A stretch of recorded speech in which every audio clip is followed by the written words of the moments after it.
What's your name and where are you from? I'm Andy. I'm from Mexico. My name is Thea. Oh, my name is Juan. Nice to meet you. Nice to meet you. Vi skal snakke lidt om sundhed i dag. Do you like sports? I love sports. Yeah. What in particular? I love gymnastics and football. Gymnastics and football. I exercise like 3 or 4 days a week, but right now, like, because school just open, right, and then like it's doing my routine a little bit. Jeg går på efterskole, og det er en meget sportsefterskole. Vi har morgenligt hver morgen, så at, altså sådan, vi holder os meget aktive, og vi har køkkendamer, der laver mad til os, så der er altid salat. So what is a healthy lifestyle to you? I mean, to me, a healthy lifestyle would be just exercising and like. For me, it wouldn't like be working out, but like doing the sports I love to do. Healthy lifestyle for me is like we can eat whatever we happy, but we have to like concern about like exercise. Og hvad motiverer dig til at have en sund livsstil? Hvad er din motivation? Altså jeg tror, at det er meget det der med fællesskab og gøre det sammen med andre. Ja. For ellers bliver det mega kedeligt, og så er der ikke nogen, der har lyst til det. Nej. Så jeg vil også, altså det der med, hvis jeg skulle ud og gå en tur, så ville jeg heller ikke gøre det selv. Jeg vil have min mor eller min søstre eller nogle veninder eller sådan noget med. Altså, og her på skolen der er vi jo sammen om det, så det bliver hyggeligt i stedet for det bliver mega kedeligt. What about food? That's so interesting. I love food. I don't know. I don't really, not eat food. If that like I don't know. Oh, that's a good point. Like I eat a lot, if that makes sense. Good, but you're also very active. That's a good thing. When you exercise, are you doing for the healthiness, or are you doing it for fun? Or Actually, what do you think about that? for me, because I think the one thing that because I eat like too much, I need to like get it out. Yeah? Yes, and like I feel that when I exercise, after I exercise, I have like some hormone. It make my like happy than normal. Det er en af de ting, jeg elsker ved for eksempel gymnastik og sådan noget. Jeg synes, det er så hyggeligt. Man bliver altid så glad af det. For man er sammen om det, man hygger sig. Altså, det hjælper mega meget på humøret, i stedet for at man bare ligger derhjemme. Det kan være super kedeligt. I think we can do something for people to have a healthy lifestyle. Oh God. I don't know. We can. I don't know.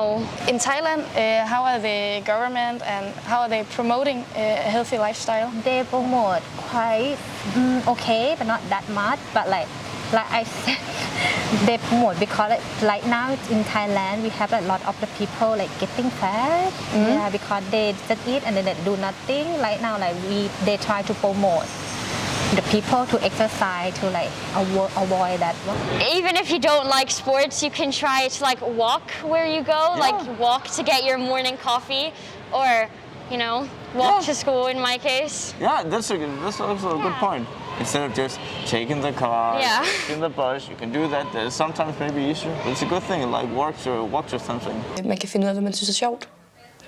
Hvis man synes, det er sjovt at være sammen med sine venner, så kan man få lavet det ind i, at okay, vi skal ud og danse sammen eller sådan noget, for det kunne være mega hyggeligt. Man skal have nogle fede trin til, når man skal til fest eller sådan noget. Helt sikkert. Så kan man kan have de der mål. Ja. Og det kan også være super fedt.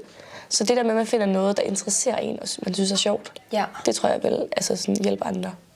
Og fællesskabet i det. We don't have like good facility, good like park. Like in Europe, I saw it's really good. And right now, the people have to pay for fitness center, pay for that cost. That's why right now, like more of Thai people, they don't have chance enough to like exercise. Okay. How does a healthy lifestyle impact your life for the better?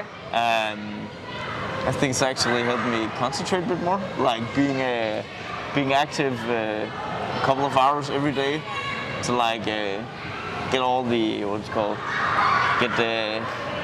get all the muscles going, get all the blood flow running and all that, and then you can actually relax more. You can actually maybe focus a bit more. Thank you very much. It was nice to hear about your thoughts. Tak fordi du gad at snakke med mig, Clara. Det var fedt at høre.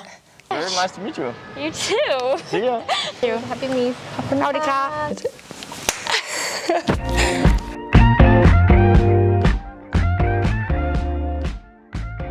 Hi. Rebecca, nice to meet you. Mikkel, nice to meet you. Hi. Hello. Hi.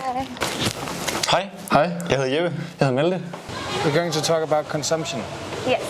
and how we consume in this world. Just to start out with, I would like to ask you, like when I say consumption, what do you think about? When you say consumption, I would normally think of it as food, and sometimes it's like consumption of resources. Hvis jeg siger forbrug, hvad tænker du så? Så tænker jeg sådan noget som tøjforbrug og vandforbrug og sådan noget. I've noticed a big difference in terms of sustainability and consumptions in Thailand compared to the countries I've lived in Europe. Yeah. And for instance, plastic consumption is huge here in Thailand, and there aren't that many programs available to encourage recycling. Yeah. Whereas in Switzerland and in Germany, you can, take your plastic bottles back, and you gain money if you recycle them to then use that money on your next shopping bill. Yeah. How does your consumption look like in your family, and what do you think about it? Well, some people in my family are really considerate about the environment, such as my mom and myself, but others, such as my brother, kind of disregard some of the ongoing issues and just leaves the light open all the time, or just walks out the room with the AC just blasting out everywhere through the doors. Har du nogen idé om, hvor du selv kan blive bedre til at mindske dit forbrug? Sådan lys og sluk stikkontakter og sådan. Det, min mor hun klager lidt over det nogle gange, at mig og mine brødre vi glemmer at slukke lys og lukke døre og sådan noget. Og det, så det kunne vi godt blive bedre til. Do you recycle as much as you can? Yeah, my husband and I try to. We eat mainly a plant-based diet, and we try to be. So there's also consumption in both plastic, but also what you eat. And, we take the issue seriously, and we both are very outdoorsy people, and we love nature, so we want to help do what we can on a small scale and protect it. More of us in Thailand, the citizens are more like impoverished, so we're kind of less wealthy than the other countries. So we would consume less in a way because we don't have enough savings to buy so many products as once. And since we are kind of a smaller country and less industrialized, less urbanized, there's still a lot more resources that are still here compared to America, where there's a huge population, although it's a big country, but they do use a ton of resources a day. Hvordan kan du blive bedre til at mindske dit forbrug? Jeg tror, et sted, man kan starte, det er ikke at tænke over, hvordan man ser ud. Ikke i samme grad, som vi tenderer til at gøre herhjemme i Danmark. At man ikke behøver at købe den nyeste jakke, eller den nye fede telefon. Og prøve at se, om man kan bruge tingene op, inden man køber noget nyt. I'm gonna ask a big question now. So, do you think that if the people that don't have the resources to consume, if they were to have the resources, would they consume as much as the people who had the resources? I think it depends on the person and the way they were raised. If they were raised to be grateful and very sustainable, then obviously they will be more smart about their decision and their savings of the resources that they acquire. So it allows them to last in a long run. But however, some people might be a bit selfish and just takes all what they can and just uses it all up because they believe that you only live once, so why not waste everything and leave it to the other generations to deal with it later. I Danmark forbruger vi rigtig meget. Har du gjort dig nogle tanker over, hvordan man kan forbruge mindre? Helt klart det der tøj der. Fordi at der er mange, der køber tøj konstant. Der synes jeg godt, vi kunne skrue ned. Og, sådan. Og så også el, altså elektronik og sådan noget. Telefoner og computer og sådan noget. Det er også...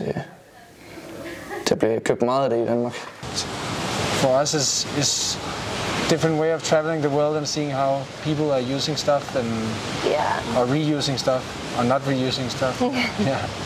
Tak fordi du ville snakke med mig, Malte. Det var mega hyggeligt. Selv tak. Thank you so much. Yeah, you're welcome. It's nice to chat to you. Yeah. Thank you. Perfect. Thank you so much. Thank you. Yeah, thank you for having me.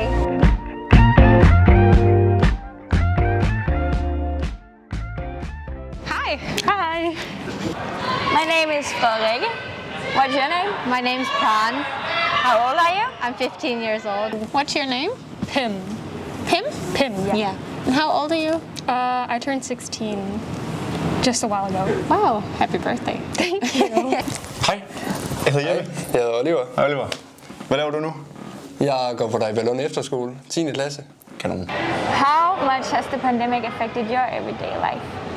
I think it's affected my everyday life to an extent because you can't have as much freedom to do things as much as you used to. You can't go out as much, or even here at the gym, we can't take off our mask when we practice. So sometimes it gets tiring, but I think we're all learning to adapt to this new normal. Jeg er en meget social person, der hænger ud med mine venner og sådan noget.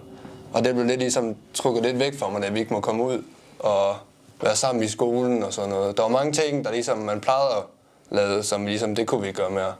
Så det blev ligesom bare trukket væk fra os. In the cafeteria, we have like the acrylic borders so that when we eat, we don't like accidentally spit food. And in classrooms, we position our desks in a specific way where it's like easier to adhere to social distancing. Okay.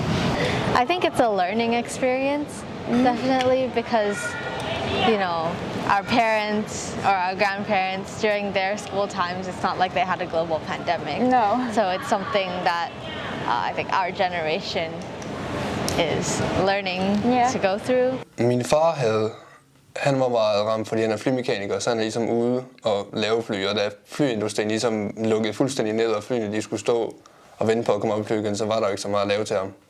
Så han var ligesom lidt sat ud at spille der. Men min mor, hun laver sådan noget med noget 3D, filmanimation, så hun kunne sidde og arbejde hjemmefra over computeren på sit arbejde. Men det kunne min far ikke.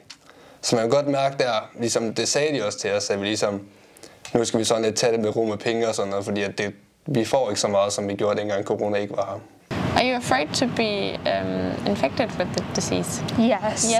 I'm very, because I know that it like, even though some people say that it's like just like the flu, I think that it goes beyond that. And like, even though some people say that Omicron is like not as severe, it still is. You're doing sort of like a world tour right now, right? So how's it been like traveling to different countries, especially now? With the COVID? Yes. Well, actually, we don't feel it that much. It doesn't affect very much on how and what we're doing. But I think the only way we can feel it is how many people are in the workshops and that we're wearing this. Yes. Altså, Jeppe, nu ved jeg, at du går på Verdensholdet og sådan noget. Og jeg har tænkt sig, hvordan har corona sådan ramt jer? Jeg ved, I er på turnering rundt i hele verden for at optræde og vise for andre. Har det ikke ramt jer på en eller anden måde sådan? Det største hug, vi har fået, det var, at vi kom hjem 3 uger for tidligt. Men det synes jeg ikke, der fylder særlig meget. I og med, at vi har haft en ret normal world tour, og så har vi gået med mundbind og lavet workshops med mundbind. Men vi har lavet workshops, og vi har lavet shows. Have you had the vaccine? Yes. Yes. How many times? 2 shots of Pfizer, and I'm hoping to get maybe my booster soon. Okay. Okay. So do you know if a lot of people in Thailand have had 2 shots already? Yeah, I think online it says like more than upwards of 50% of 2 doses. Okay. Do you think the distribution of vaccines should be equally in the world, or what do you think of that? I think the vaccine rollout maybe in some countries are slower than the other. Yeah. So we can see that, you know, in some countries the cases might be higher or it's affecting more people due to the fact that they don't have the vaccines. So I think the vaccine rollout should be a little bit more equal. Vi har jo ikke uendelig mange af de der vaccinationer, de skal jo laves, og det tager tid og sådan noget, men så tænker jeg ligesom, så må alle lande få en lille del til at starte med, og så må det bare blive delt ud sådan, i stedet for at så os rige lande, så får vi bare så mange som muligt, og så får de næsten intet, fordi at når vi så ikke gider købe mere, så kan de få det. Så jeg synes, vi skal dele det ud sådan, at man ligesom får lidt hver gang, så der ligesom alle lande begynder at blive vaccineret op. I think that vaccination is very important, and I think that in many ways, I think that COVID has been very hard because of lockdown and social distance. In gymnastics, we have had several months where we haven't been able to practice at all. And that's hard when most of your social life is in the gymnastics and in sports. So I think vaccination was kind of a light, because then we could go back to some kind of practice. I'm hopeful that it's going to get better, and we're just learning to adapt with the circumstances. Tak for snakken, Oliver. Det var så lidt. Det var en fornøjelse at snakke med dig. Thank you for talking to me today. It was very interesting. Thank you so much for participating. Yeah, thank you. Thank you for having me. Bye. Kan du have det godt? I lige måde.